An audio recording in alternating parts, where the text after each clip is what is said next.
Dengan demikian untuk perkara ini karena sudah selesai pembacaan putusan dilanjutkan dengan pembuktian ya, diperintahkan kepada penuntut umum untuk melanjutkan persidangan dengan pembuktian yaitu berupa pemeriksaan saksi-saksi ya untuk persidangan yang akan ditentukan kemudian ya.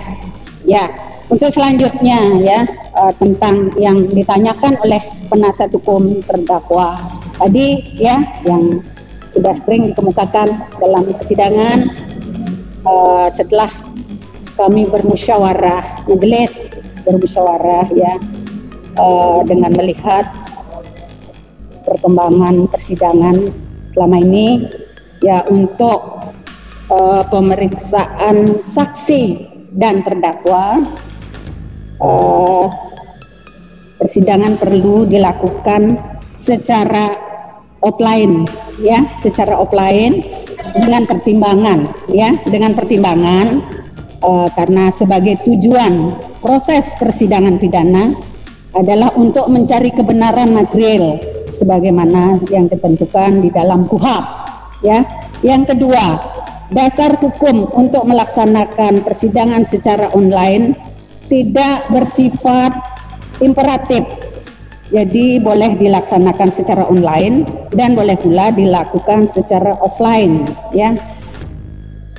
Dan kesepakatan majelis selama proses persidangan berlangsung dan melihat secara kasuistis perlu dilakukan persidangan secara offline dengan tujuan memberikan kebebasan kepada penasihat hukum dan penuntut umum untuk menunjukkan bukti-bukti secara visual, namun dengan demikian sikap majelis tersebut bukan semata-mata atas permintaan dari penasihat hukum terdakwa tersebut, namun berdasarkan pertimbangan-pertimbangan sebagaimana yang telah dikemukakan tadi ya.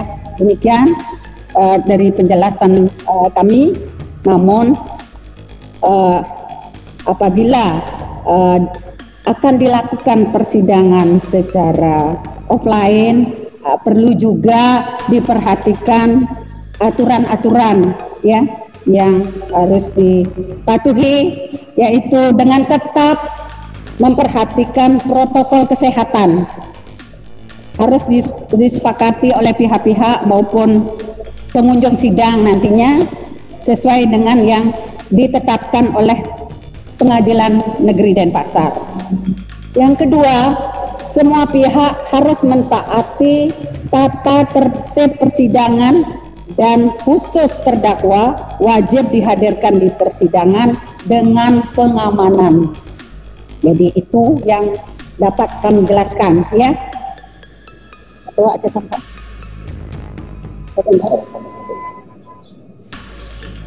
Ya. Juga terdakwa harus menggunakan pakaian yang sopan nantinya di persidangan ya, dengan tetap memperhatikan protokol kesehatan. Baik ya, ya.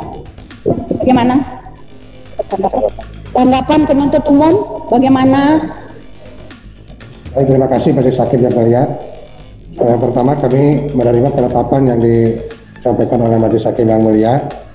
Namun kami juga di sini perlu sampaikan bahwa dikarenakan sidang yang akan datang dilakukan secara offline, selain kita juga memenuhi protokol kesehatan dan tata tertib persidangan, kami juga mohon kepada penasihat hukum terutama untuk menjaga juga jangan sampai nanti ada fans atau pendukung daripada jaring ini tetap berbuat untuk tertib juga di luar gedung atau di luar proses persidangan. Barangkali itu yang perlu kami sampaikan. Jadi kita tidak hanya memberikan protokol kesehatan dan tata tertib di dalam ruang persidangan, namun kami juga mohon kepada penasihat hukum dan terdakwa juga supaya bisa memberikan pengertian kepada para fansnya untuk tetap bersikap tertib. Demikian Majelis Hakim yang mulia. Ya, bagaimana? Ada kesanggupan dari penasihat hukum ya agar tertib? Penasihat hukum dan terdakwa pasti tertib. Nggak usah penuntut umum, nggak usah ini. Tapi itu kan kalau soal pendukung atau apa, itu kan sudah ada aturan, ada peraturan hukum yang mengatur. Ya. Tapi sebenarnya menarik dari penuntut hukum itu, kalau berharap terdakwa untuk bisa memberikan pengertian kepada fans, ini terkait juga dengan permintaan kami yang mulia, sebetulnya sederhana sekali. Itu akan bisa dilakukan kalau kemudian juga terdakwa diberikan penangguhan. Jadi jaksa kalau misalkan begitu, dukung aja kami agar yang mulia memberikan penangguhan kepada terdakwa. Benar tak?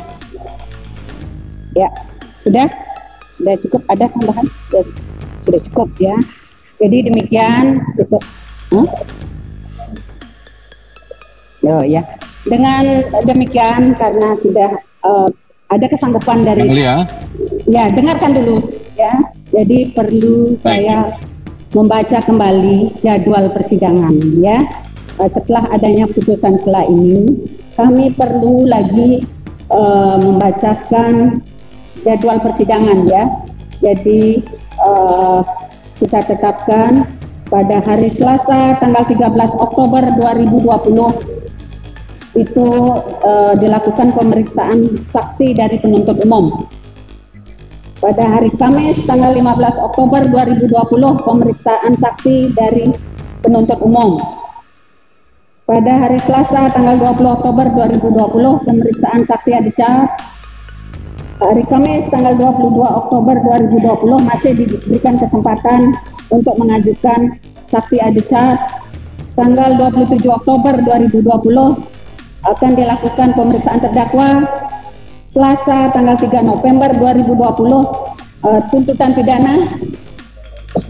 Selasa tanggal 10 November 2020 pledoi. Kamis 12 November 2020 replik. Selasa 17 November 2020 duplik. Kamis tanggal 19 November 2020 majelis akan menjatuhkan putusan akhir. Jadi demikian court kalender yang sudah dibuat. Ya, sudah dicatat ya, baik dari penasihat hukum maupun penuntut umum ya. Jadi untuk persidangan selanjutnya diperintahkan kepada penuntut umum untuk menghadirkan terdakwa pada persidangan berikutnya yang sudah dijadwalkan pada hari Selasa tanggal 13 Oktober 2020 ya. Dengan demikian sidang ada tambahan? Dengan yang demikian mulia, izin yang mulia. Oh ya, ada tambahan. Bagaimana? Iya, masih terkait dengan permohonan kami yang mulia terkait dengan penangguhan penahanan. Karena kan sidang sudah berjalan hampir 2 bulan. Sekiranya kami kira juga yang mulia sudah melakukan musyawarah. Mohon diberikan jawaban terkait permohonan penangguhan penahanan yang mulia. Ya, karena masih dibutuhkan untuk pemeriksaan perkaranya dan hingga saat ini masih dipandang masih tetap harus berada dalam tahanan. Itu ditolak begitu yang mulia. Ya, itu pendapat dari majelis hakim ya. Demikian ya. Nah, demikian sidang dinyatakan selesai dan ditutup.